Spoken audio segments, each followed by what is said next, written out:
ओम श्री गणेशाय नमः। श्री गुरुभ्यो नमः। श्रीमात्रे नमः।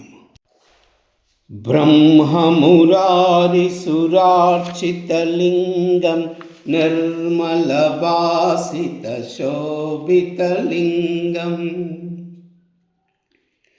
जन्मजदुःखविनाशकलिङ्गं तत्प्रणमामि सदा शिवलिङ्गम्। देवमुनि प्रवरार्चितलिङ्गं कामदहन करुणाकरलिङ्गं रावणदर्पविनाशकलिङ्गं तत्प्रणमामि सदा शिवलिङ्गम्। सर्वसुगन्धसुलेपितलिङ्गं बुद्धिविवर्धनकारणलिङ्गं सिद्धसुरासुरवन्दितलिङ्गं तत्प्रणमामि सदा शिवलिङ्गम्।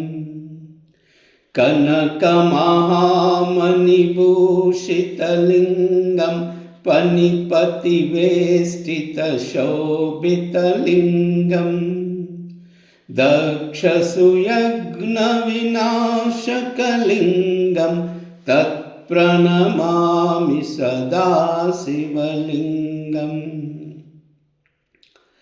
कुङ्कुमचन्दनलेपितलिङ्गं पङ्कजहारसुशोभितलिङ्गं सञ्चितपापविनाशकलिङ्गं तत्प्रणमामि सदा शिवलिङ्गम्।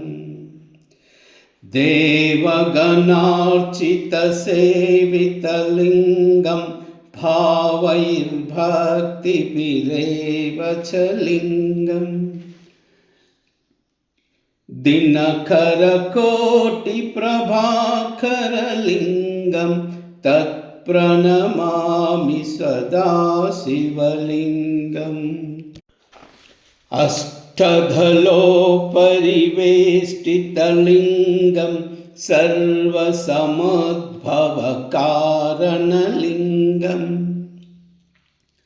अष्टधरिद्रविनाशकलिङ्गं तत्प्रणमामि सदा शिवलिङ्गम्।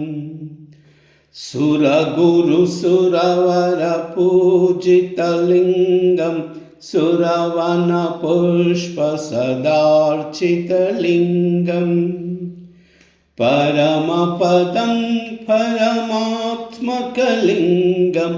तत्प्रणमामि सदा शिवलिङ्गम्। लिङ्गाष्टकमिदं पुण्यं यः पठेत् शिवसन्निधौ शिवलोकमवाप्नोति शिवेन सह मोदते। सर्वमङ्गल।